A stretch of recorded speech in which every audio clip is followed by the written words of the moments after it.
Hello दोस्तों, आज मैं एक बहुत ही शानदार सा चैप्टर लेकर आया हूँ जिसका नाम है थर्मोडायनेमिक्स। यह बहुत ही लंबा चैप्टर है, इसलिए अपन इसको छोटे छोटे भागों में पढ़ते हैं। हीट 1 और हीट 2 नाम दिया जाता है।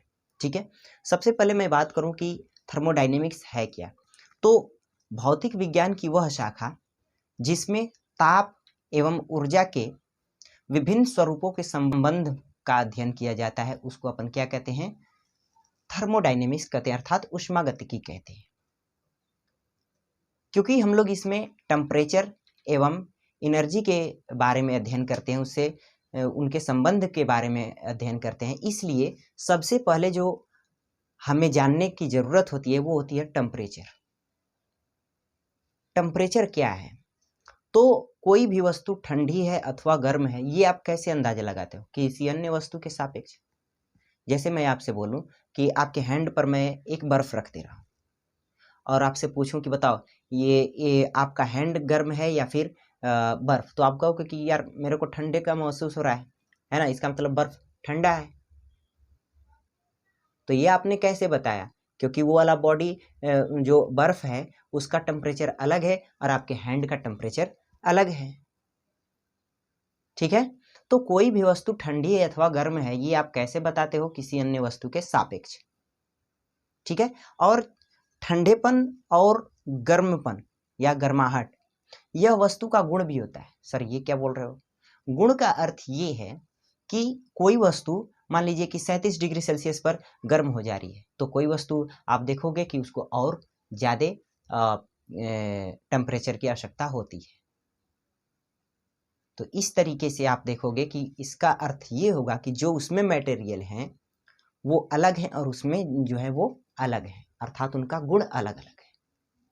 ठीक है, तो टेम्परेचर क्या है कि कोई भी वस्तु कितनी गर्म है कितनी ठंडी है उसका मेजरमेंट कर लो, माप लो, और वो जो माप आएगी वही उसका टेम्परेचर कहलाएगा। देखिए, जैसे किसी वस्तु के ठंडेपन एवं गर्माहट की माप को हम उस वस्तु का ताप कहते हैं। मैंने एक इसमें मिस्टेक किया है, सापेक्ष बोलना चाहिए।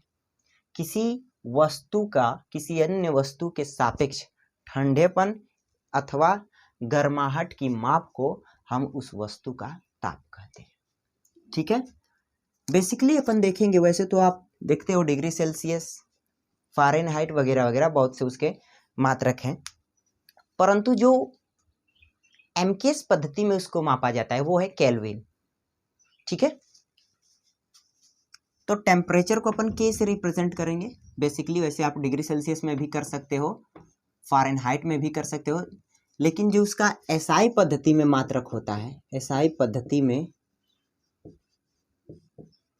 ताप का मात्रक वो क्या होता है? केल्विन। के से रिप्रेजेंट करते हैं। ठीक है, और आगे आप देखोगे जब अपन इफिशियंसी वगैरह जब निकालते हैं वो आगे है, आप उसकी टेंशन ना लो, मैं तो केवल आपको बता रहा हूँ। जब अपन इफिशियंसी निकालते हैं तो वहाँ पर भी टेम्परेचर को अपन केल्विन में ही लेते हैं। ठीक है, अच्छा ठीक है सर, टेम्परेचर अपन जान गए, कोई वस्तु कितनी ठंडी है कितनी गर्म है उसको माप लीजिए, वही उसका टेम्परेचर कहलाएगा। तो हीट क्या है सर? आपने सुना होगा वर्ड्स कि इसको हीट कर दो भाई। हीट क्या है सर? तो सुनिएगा बड़ा ध्यान से।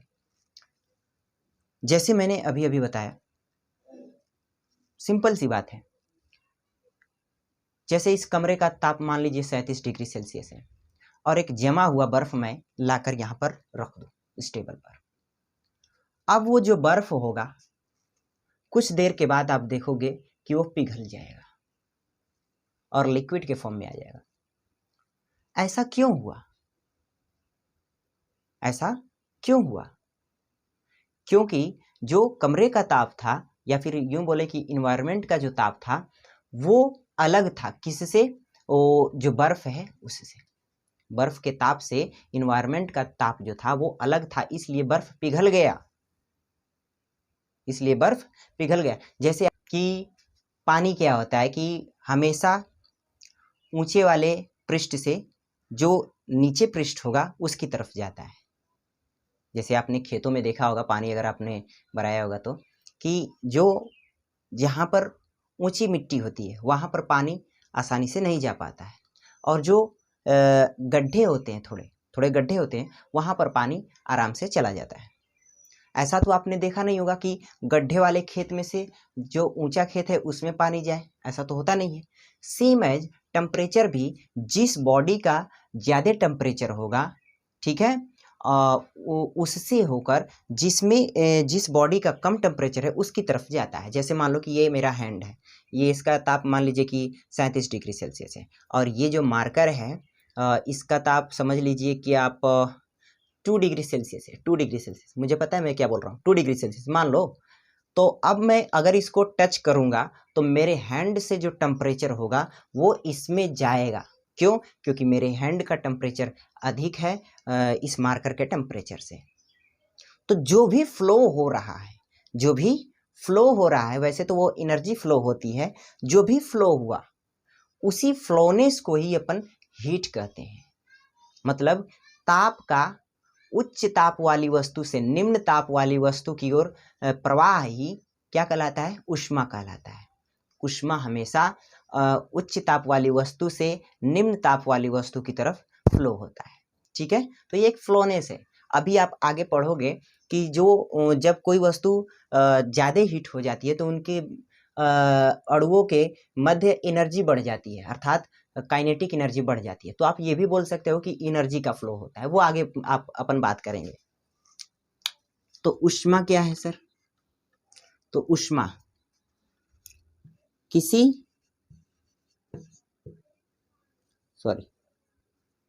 उच्च ताप वाली वस्तु से निम्न ताप वाली वस्तु की ओर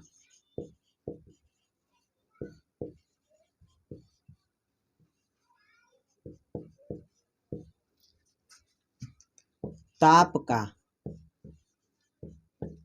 प्रवाह ही ऊष्मा कहलाता है। ऊष्मा कहलाता है। तो सर इसका मतलब कि अगर टेम्परेचर सेम हो गया तो आप बोल सकते हो कि ऊष्मा जीरो है, बोल सकते हो यार, क्योंकि हम लोग तो फ्लोनेस को ही तो बोल रहे हैं ना। तो अगर टेम्परेचर फ्लो ही नहीं हो रहा है, इसका मतलब ऊष्मा जीरो हो जाएगा। ठीक है, अच्छा ठीक है, चल समझिए अपन। अब दूसरी हेडिंग जो है वो है तापमान का मापन।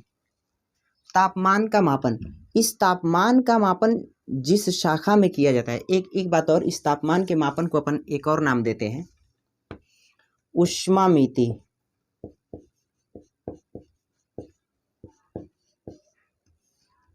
ठीक है, ओके। तो भौतिक विज्ञान की वह शाखा जिसमें ऊष्मा को मापा जाता है, उस शाखा को अपन ऊष्मामिति कहते हैं।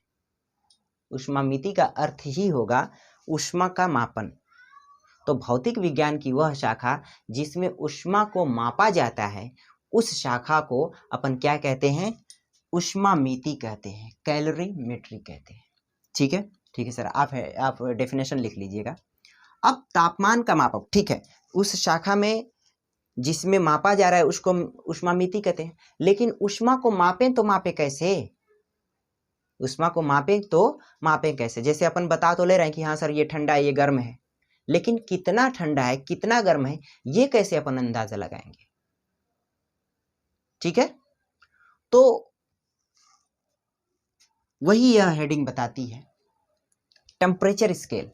वैसे तो कई प्रकार की स्केल बताएंगे, डिग्री सेल्सियस में, फ़ारेनहाइट में, र्यूमर में, रैंकाइन में, केल्विन में।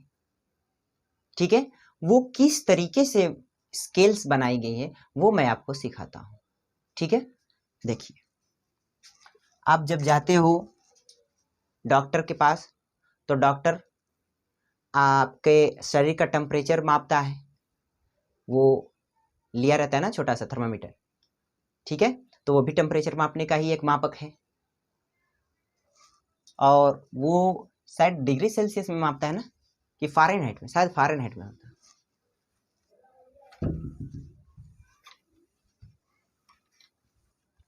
चलिए, तो अब बात करते हैं तापमान का मापक। हाँ भाई, तो तापमान का मापन अपन किस तरीके से करते हैं? विभिन्न प्रकार की स्केल्स बनाई गई हैं, सबका मतलब एक ही होता है, बस उनका मापने का तरीका अलग अलग है। तो तापमान का मापक टेम्परेचर स्केल,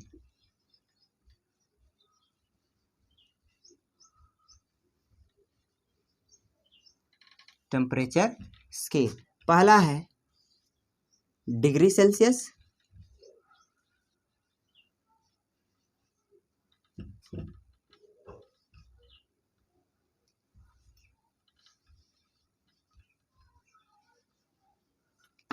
दूसरा है फ़ारेनहाइट,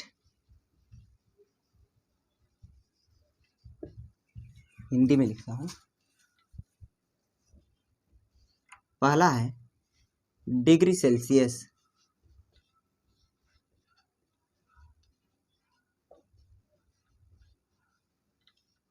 दूसरा है फ़ारेनहाइट,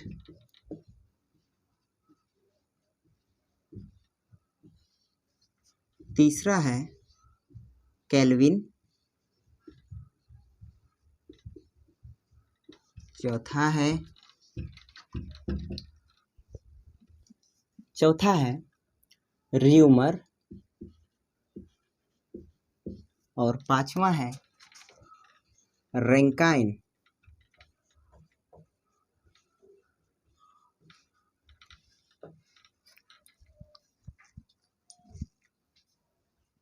सबका अर्थ ही एक ही है, मतलब अगर कोई मेरा बॉडी का टेम्परेचर डिग्री सेल्सियस में माप रहा है, समझ लीजिए, मान लीजिए कि वो 37 डिग्री सेल्सियस, मान लीजिए कि वो 37 डिग्री सेल्सियस माप रहा है, और कोई हमारा बॉडी फ़ारेनहाइट में मापा तो वो कुछ और आ रहा है, मान लीजिए, कुछ भी मान लो, अभी तो समझा रहे हैं वो कैसे आता है, उसमें कितना डिफरेंस होगा वो तो देख लेंगे, फॉर्मूला जो रिलेशन फार्मूला होगा उसमें देख लेंगे। मान लीजिए कि डिग्री सेल्सियस में 37 डिग्री मापा, और फ़ारेनहाइट में उसने हमारा मान लिया कि 80 डिग्री सेल्सियस माप लिया, तो इसका मतलब क्या, मेरी बॉडी का टेम्परेचर अलग अलग है? ऐसा नहीं है, बस उसका मापक अलग है। वो 37 डिग्री सेल्सियस माप रहा है और वो 80 डिग्री सेल्सियस माप रहा है। क्यों? क्योंकि उनके मापक अलग अलग हैं, है एक ही बात। मैं क्या बोल रहा हूँ कि अगर मैं बोल रहा हूँ कि यार ये 100 सेंटीमीटर है, इतना लंबा 100 सेंटीमीटर है, और कोई आकर बोल रहा है नहीं नहीं ये 1 मीटर है, तो क्या अलग अलग हो गया? नहीं, उसका मापक अलग है, बस बात तो एक ही है। उसी तरीके से ये सब है, degree Celsius, Fahrenheit, kelvin, rumour, Rankine, अलग अलग मापक बनाए गए। आप कहो तो मैं एक अलग सा मापक मान लेता हूँ, चलो मैं खुद एक बनाकर दिखाता हूँ, ये जीके, मेरा नाम है ये, तो देखो बनाया कैसे गया।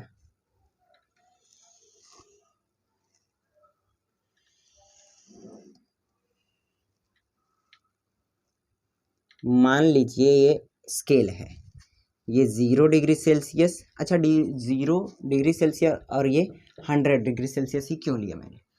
अपन वाटर पर ही ज़्यादा एक्सपेरिमेंट करते हैं ये, और वाटर पर ही ये बनाया भी गया है ना। फ्रीजिंग पॉइंट वाटर का क्या होता है? 0 डिग्री सेल्सियस, और बॉइलिंग पॉइंट क्या होता है? 100 डिग्री सेल्सियस। उसी तरीके से फ़ारेनहाइट का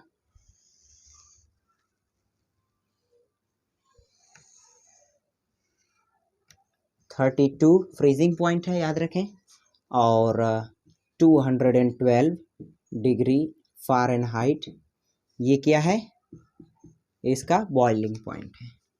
इसी तरीके से ये आपका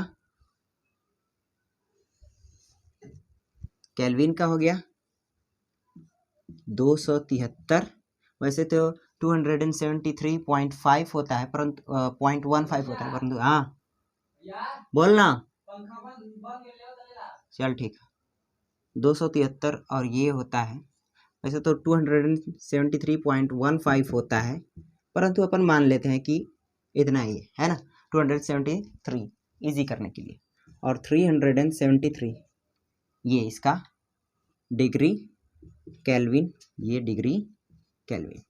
और यहाँ पर हो गया आपका र्यूमर। कौन है ये? र्यूमर। र्यूमर का जो फ्रीजिंग पॉइंट होता है वो होता है 0 डिग्री र्यूमर, और ये होता है 80 डिग्री र्यूमर। और पांचवा है रैंकाइन, जो कि 460 डिग्री रैंकाइन से 460 से 672 है। और जो मैंने अपना मापक माना है, मैं आपको ये सिखा रहा हूँ कि वो स्केल कैसे बनाया गया। जो मैंने अपना मापक माना है वो भी मैं मान लेता हूँ, ये ऐसे है, ये यहाँ पर मेरा फ्रीजिंग पॉइंट है और ये है बॉइलिंग पॉइंट। ठीक है, मुझे नहीं पता, मैं कुछ भी ले रहा हूँ। अब देखिए इसकी लेंथ कितनी है? L है। और जितना ये लेंथ है सबका उतना ही मैं लेंथ ऐसे ले रहा हूँ, ऐसे। तो ये भी L, ये भी L, ये भी L, ये भी L और ये भी L, है ना? अच्छा सर, चलो ठीक है, हमने ले लिया सर, आगे बोलो। अब मैं क्या कर रहा हूँ, जैसे 0 डिग्री सेल्सियस क्या है? इसका फ्रीजिंग पॉइंट है, और 100 डिग्री सेल्सियस क्या है? बॉइलिंग पॉइंट है ना? क्या मैं बोल सकता हूं कि 100 minus 0 is equal to L? हाँ भाई, क्यों नहीं बोल सकता? मैं बोल तो सकता हूं ना कि 100 में से ये घटाओगे तो यही तो लेंथ मिलेगी, ये लेंथ ही तो है ना। अच्छा, और ये देखो तो, ये देखो तो, इतना 32 है और ये कितना है? 212 है। अगर मैं 32 को इसमें से घटा दूं तो क्या L मिलेगा? बिल्कुल मिलेगा। 212 minus 32 is equal to L। इस बात को ध्यान में रखिएगा, मैं देख लूँ वीडियो में आ रहा है कि नहीं। हाँ ठीक है, इसी तरीके से बाकी सबका भी ऐसे होगा। जैसे इसका क्या है कि 373 minus freezing point 273 is equal to L। इसी प्रकार से रैंकाइन का देखो, इसका ये हो जाएगा 80 minus 0 is equal to L। और ये ये र्यूमर का है ये। और रैंकाइन का क्या हो गया कि 672 minus 460 is equal to L। क्या सबका ये L सेम आ रहा है? हाँ सर, आ तो रहा है। लेकिन एक और काम करते हैं इसमें, मान लीजिए कि इनका कोई अलग से हम लोग बॉइलिंग पॉइंट बना ले रहे हैं। ध्यान रखें कि मैं आपको ये समझाने का प्रयास कर रहा हूं कि कोई भी स्केल कैसे बनाया जाता है। तो इसका मैं मान लिया कि यहाँ का बॉइलिंग पॉइंट डिग्री C है, C मान लो, और इसका F है, इसका क्या है? K है, इसका क्या है? R है, और इसका क्या है? RA है, और यहाँ पर GK है। तो क्या ये वाली लेंथ अगर मैं L1 मानूं तो क्या ये सबका यहाँ से यहाँ तक L1 हो जाएगा? सबका यहाँ से यहाँ तक L1 हो जाएगा, सबका ऐसे। तो क्या मैं बोल सकता हूं कि C minus 0 is equal to L1? बोल सकता हूं कि नहीं? क्योंकि boiling point minus freezing point is equal to L1। उसी तरीके से यहाँ पर देखिए कि दिख तो रहा है ना भाई, दिख तो रहा है ना। चलो मैं ये मिटाकर आपको अच्छे से बताता हूँ, क्योंकि ये बात समझ में आनी चाहिए। जिसके लिए इतना मेहनत की जा रही है वो ही नहीं समझ में आए तो क्या मतलब है। हाँ भाई देखो, बताता हूँ आपको। ये 100 डिग्री सेल्सियस है और यहाँ पर हमने मान रखा है इसका फ्रीजिंग पॉइंट कि इसका C है और यहाँ से इसकी लेंथ है L1, है ना? हाँ सर। और ये यहाँ पर फ्रीजिंग पॉइंट इसका F है, इसका L1 मान लिया यहाँ तक डिस्टेंस। उसी प्रकार से सब में तो क्या यहाँ पर C माइनस, क्योंकि फ्रीजिंग पॉइंट यहाँ पर जैसे कर रहा था 100 माइनस 0 किया था, क्यों? क्योंकि इसका बॉइलिंग पॉइंट 100 था और फ्रीजिंग पॉइंट 0 था, सॉरी फ्रीजिंग पॉइंट 0 था, इसलिए 100 minus 0 is equal to L। उसी प्रकार से यहाँ पर बॉइलिंग पॉइंट 212 और फ्रीजिंग पॉइंट 32 था, इसलिए घटाया तो L मिलेगा ना, लेंथ ही तो है। उसी प्रकार से अगर मैं अपने आप से मान रहा हूँ कि नहीं इसका जो बॉइलिंग पॉइंट है वो यहाँ है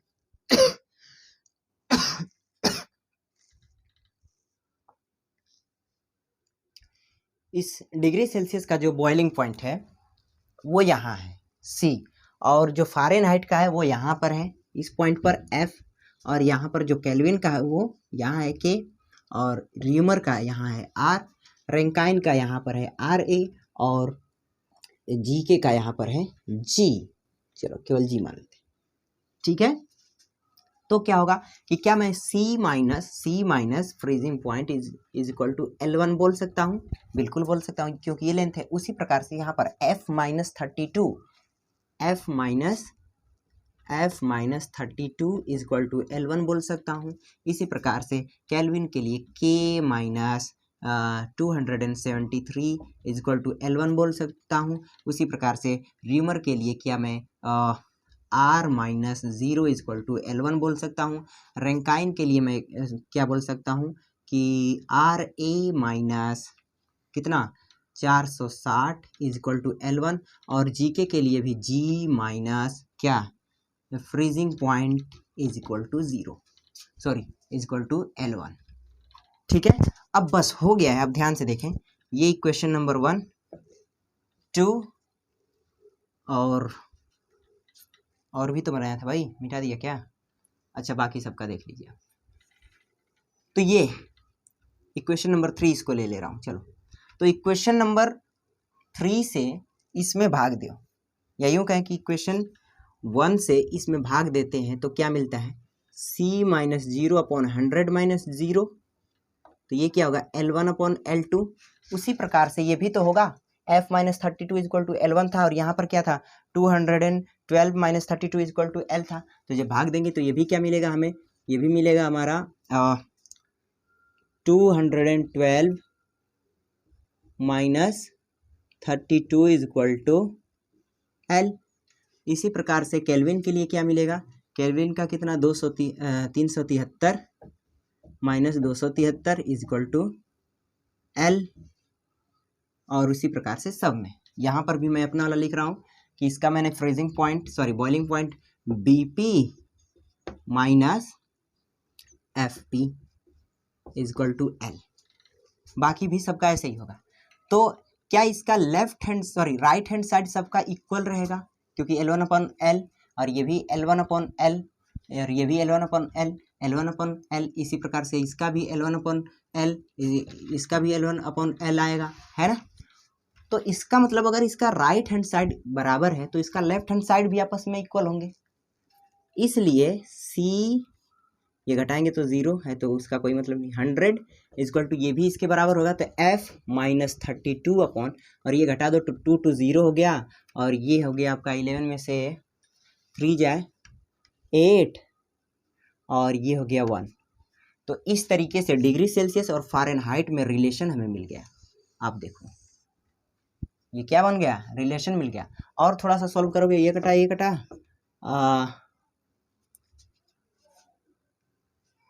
तो C is equal to 5 upon 9 bracket में F माइनस 32।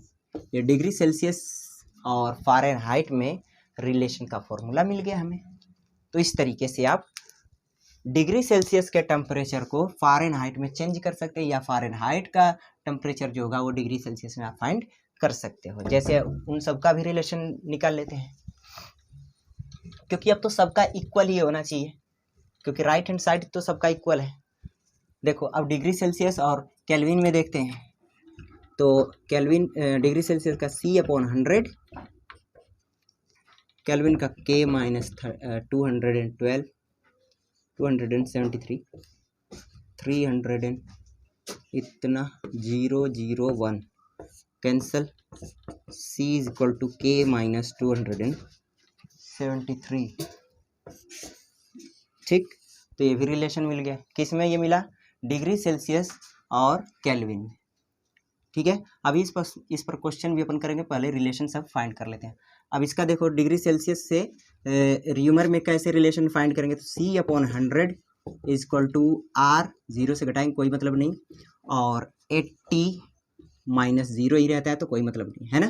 तो ये कट गया, ये कट गया, गया उधर, क्या मिलेगा? C is equal to R upon, यहाँ पर आएगा 2 5 जा 10, 2 2 जा 2 4 जा 8, तो 5/4 ये हो गया। उसी तरीके से डिग्री सेल्सियस और रैंकाइन के बीच में भी आप रिलेशन देख सकते हो, तो वो हो जाएगा आपका, ये किसके बीच में है? डिग्री सेल्सियस और kelvin, degree Celsius and kelvin, याद रखें। और ये degree Celsius and Fahrenheit,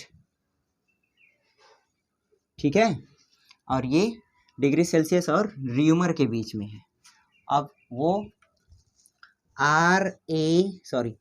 degree Celsius और रैंकाइन के बीच में देखो, C/100 is equal to RA minus 460 upon कितना था उसका, इसका कितना था, ऊपर कितना था, अरे 672 था क्या, 672 में से आप 460 घटाओ, कितना मिलेगा?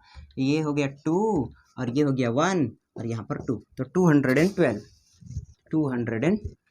ठीक है, काट कर देख लीजिएगा, आपका जो भी आएगा वो रिलेशन ऐसे बन जाएगा। एक और जो मैंने खुद से अपना बनाया था, इसका देख लो, डिग्री सेल्सियस से उसका जो मैंने अपना मापक माना था जी के मापक, उसमें देखो क्या होगा, C/100 is equal to G, जो भी आपने माना हुआ है वो वाला temperature minus freezing point upon boiling point minus freezing point. यहाँ से आपको क्लियर हो जाना चाहिए। फिर से देखें ये क्या क्या है, यहाँ से आपको क्लियरिटी होनी चाहिए।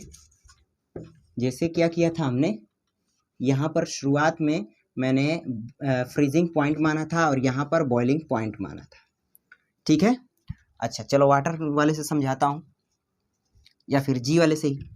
मैंने अपना जो मापक माना था, तो यहाँ का जो है वो कहाँ है, बीपी कहाँ है, वो यहाँ है, ये शुरुआती दौर में जो था। जैसे 0 to 100 डिग्री सेल्सियस वाले से समझा रहा हूँ, तो देखो देखो देखो देखो देखो देखो देखो देखो देखो देखो इसका मैं क्या कैसे लिखूंगा, ठीक है, ये इसका बॉइलिंग पॉइंट है और ये क्या है, इसका फ्रीजिंग पॉइंट है। यहाँ पर कोई मैं मान लिया कि इसका बॉइलिंग पॉइंट यहाँ पर है, ठीक है, C, और फ्रीजिंग पॉइंट तो वही है। तो इसको मैंने किस तरीके से लिखा, C-0 जो मैंने माना है, C-0, और जो वास्तविक था 100 माइनस फ्रीजिंग पॉइंट 0। उसी तरीके से ये जो मैंने मापक बनाया है, अगर मैं यहाँ पर इसका G मान ले रहा हूँ, ठीक है, तो क्या होगा कि boiling point G minus freezing point upon इसका boiling point minus freezing point, बस इसी को हमने इसके इक्वल रख दिया डिग्री सेल्सियस वाले के। क्यों? क्योंकि सभी आपस में इक्वल ही आएंगे। इसका भी L1/L, इसका भी L1/L, तो ये वाला इसके इक्वल।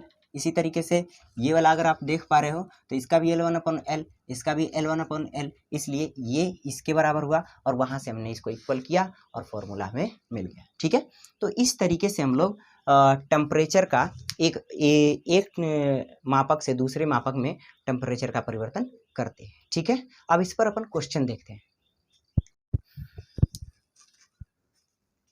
तो मैंने आपको कन्वर्जन फॉर्मूला बताया कि किस तरीके से डिग्री सेल्सियस के पैमाने को अपन फ़ारेनहाइट के पैमाने में रिलेशन अपन फाइंड कर सकते हैं, और तो और केल्विन को किस तरीके से डिग्री सेल्सियस में परिवर्तित कर सकते हैं, या रीमर को किस तरीके से डिग्री सेल्सियस में परिवर्तित कर सकते हैं, या रीमर को केल्विन में किस तरीके से परिवर्तन कर सकते हैं। ये सब फॉर्मूले आपको हमने बताए। एक बार मैं उन फॉर्मूले को लिख देता हूँ, उसके बाद मैं उस पर बेस्ड क्वेश्चन लाता हूँ। ठीक है, देखिए, तो पहला है डिग्री सेल्सियस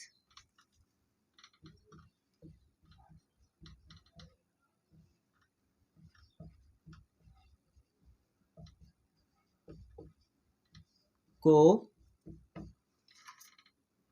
फ़ारेनहाइट में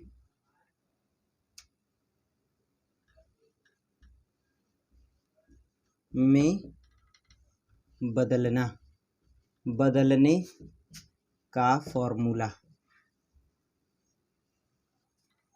वो क्या हो जाएगा, C = 5/9 ब्रैकेट में F-32। ठीक है, या इसका रिवर्स भी हो सकता है कि फ़ारेनहाइट को डिग्री सेल्सियस में परिवर्तित, तो दोनों हो गए। दूसरा, डिग्री सेल्सियस को केल्विन में बदलने का फॉर्मूला,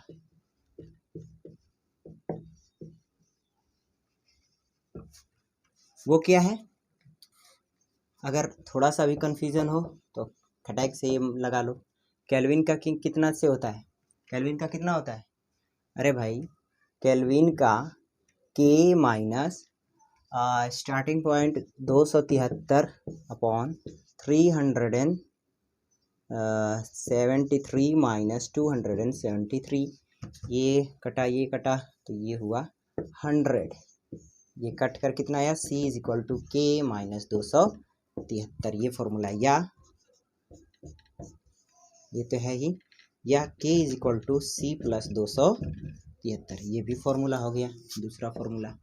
ठीक है, तो मैं अच्छे से यहाँ पर लिख देता हूँ,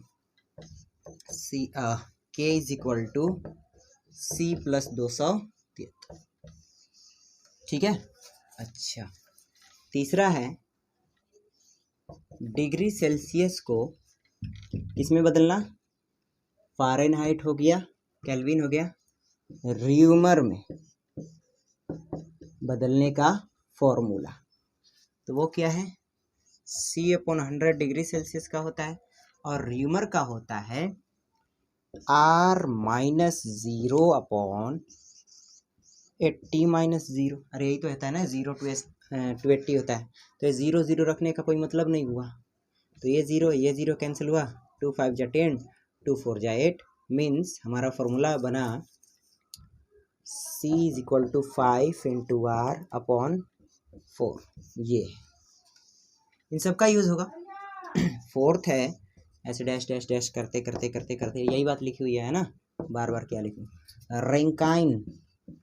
रैंकाइन में बदलने का फॉर्मूला, तो वो क्या हो जाएगा, C = अच्छा, थोड़ा सा भी कंफ्यूजन हो तो क्या करें, ऐसे कर लें, और रैंकाइन का आपको याद होना चाहिए फ्रीजिंग पॉइंट और बॉइलिंग पॉइंट क्या था, तो आपको पता है रैंकाइन का माइनस बॉइलिंग पॉइंट, इसका फ्रीजिंग पॉइंट 460 अपॉन, और यहाँ पर 672 माइनस 460, सॉल्व करेंगे तो C/100 = RA means Rankine 460 upon ये घटा तो 0 1 2।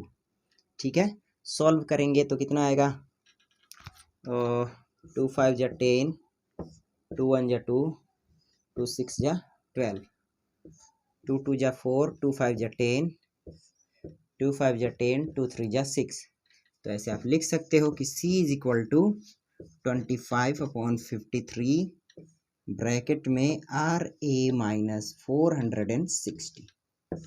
ये है क्या, डिग्री सेल्सियस से रैंकाइन में बदलना, या यूं कहें कि रैंकाइन को डिग्री सेल्सियस में बदलने का फॉर्मूला। अच्छा, एक और बच रहा है, वो क्या है, वो तो ऐसे ही कोई भी आप पैमाना बना सकते हो। यहाँ पर आप जो भी माने हो उसको रख दीजिएगा, उसके बाद फ्रीजिंग और बॉइलिंग पॉइंट को रख दीजिएगा। तो ये फॉर्मूले आप लर्न कर लो, ठीक है। उसके बाद मैं आपको इस पर क्वेश्चन दिखाता हूँ। डिग्री सेल्सियस, फ़ारेनहाइट, केल्विन और ये हो गया र्यूमर, रैंकाइन, ठीक है। अब क्वेश्चन करते हैं।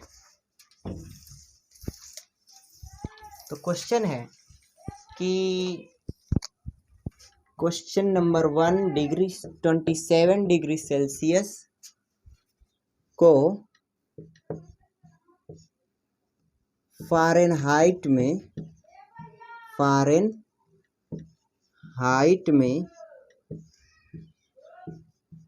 बदलो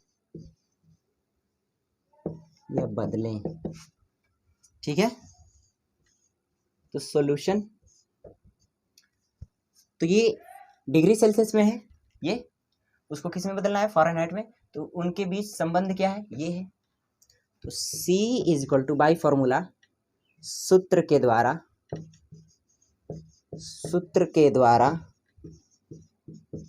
वो क्या है सूत्र, C is equal to 5/9 F minus 32। तो C हमें दिया है 27, इसको हमें फ़ारेनहाइट में चेंज करना है, 5/9, okay sir. F minus 32 Fahrenheit हमें फाइंड करना है, ठीक है सर। अब इसको इधर भेजें तो 27 into 9/5 is equal to F minus 32, ठीक है। जरा इसका मल्टीप्लाई करो तो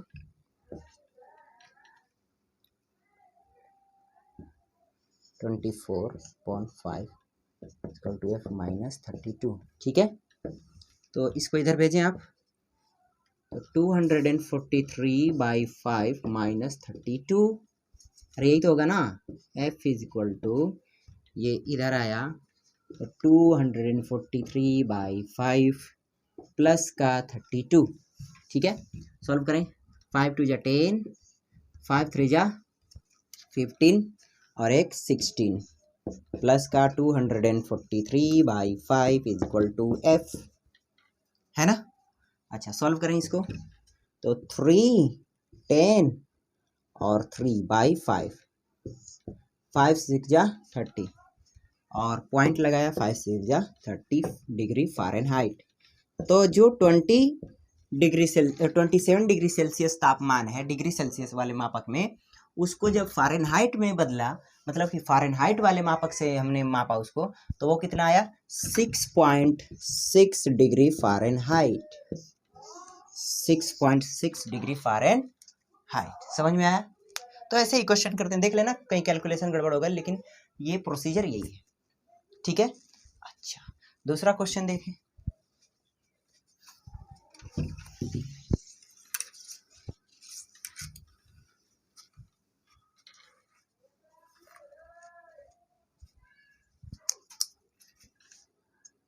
क्वेश्चन नंबर 2, 40 डिग्री फ़ारेनहाइट को डिग्री सेल्सियस में बदलो,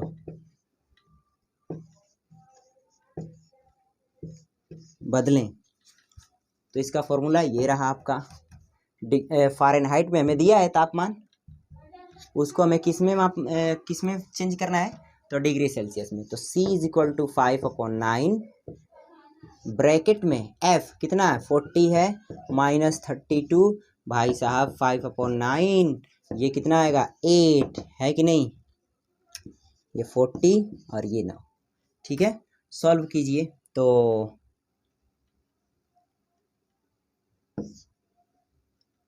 9 4 जा 36 और 9 4 जा 36, ये 4.4 और समथिंग जो भी डिग्री सेल्सियस होगा। तो ये इसका आंसर होगा। समझ में आया क्या? ओके सर, समझ में तो आया। अब थोड़े से बढ़िया से क्वेश्चन करते हैं, ये तो ऐसे आसान नहीं क्वेश्चन थे।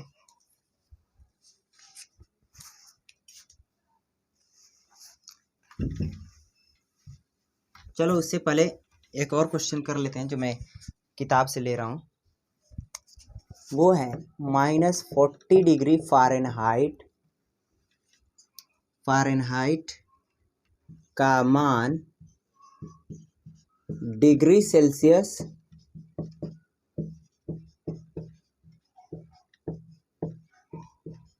पैमाने, वही मापक, पैमाने मीन्स मापक, पर ज्ञात कीजिए।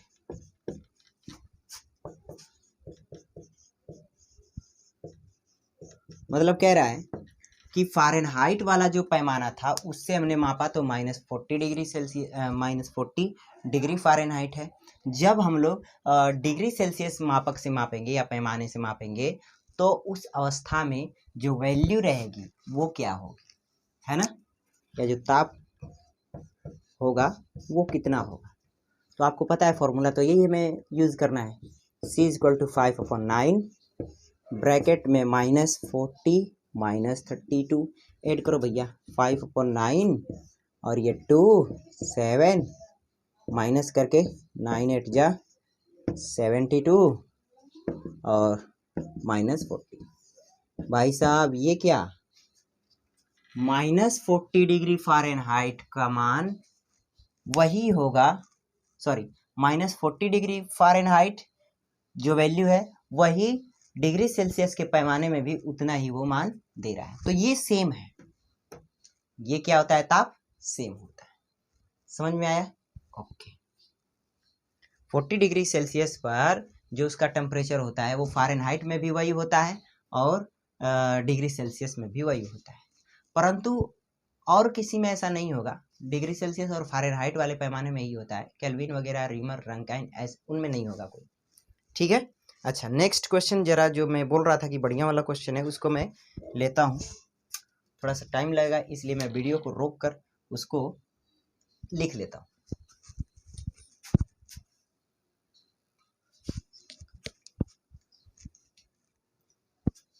ओके, तो मैंने क्वेश्चन लिख लिया है, ध्यान से देखिए आप। वह सेल्सियस ताप ज्ञात कीजिए, जैसे लिखा था वैसे ही बिल्कुल लिखा हूँ, तो आप संकोच ना करें कि ये कैसे है। वह सेल्सियस ताप ज्ञात कीजिए जिसका आंकिक मान फ़ारेनहाइट पैमाने पर सेल्सियस पैमाने पर मान का 5 गुना है। ऐसे ही लिखा था भैया, है ना। वह सेल्सियस ताप ज्ञात कीजिए, मतलब कि वह डिग्री सेल्सियस पैमाने पर मान ज्ञात कीजिए या ताप ज्ञात कीजिए जो या जिसका आंकिक मान फ़ारेनहाइट पैमाने पर सेल्सियस पैमाने का 5 गुना है। मतलब कि ऐसा डिग्री सेल्सियस में ताप फाइंड करो जो भी जिसका आंकिक मान फ़ारेनहाइट के मान वाले में इसका 5 गुना है। जैसे मान लो कि अगर ये 5 डिग्री सेल्सियस है तो ये 40, सॉरी क्या कर दिया मैं, ये 8 है तो ये 40 है ना। इसी तरीके का कुछ ये क्वेश्चन है। कह रहा है कि डिग्री सेल्सियस में वह आंकिक मान ज्ञात कीजिए जो फ़ारेनहाइट से कितना है, 5 गुना है। देखो 8 5 40 ये है ना। तो हमें पता नहीं है, वैसे तो मैंने ऐसे ही बना दिया है, तो वो हमें वैल्यू फाइंड करनी है। ठीक है, चलो करते हैं। कैसे करेंगे सर? तो माना सेल्सियस ताप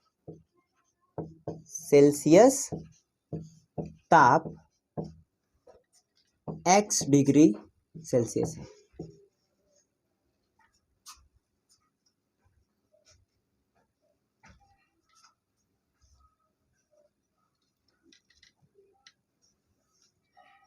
नहीं ऐसे नहीं, माना फ़ारेनहाइट पैमाने का वह ताप x डिग्री फ़ारेनहाइट है, तब डिग्री सेल्सियस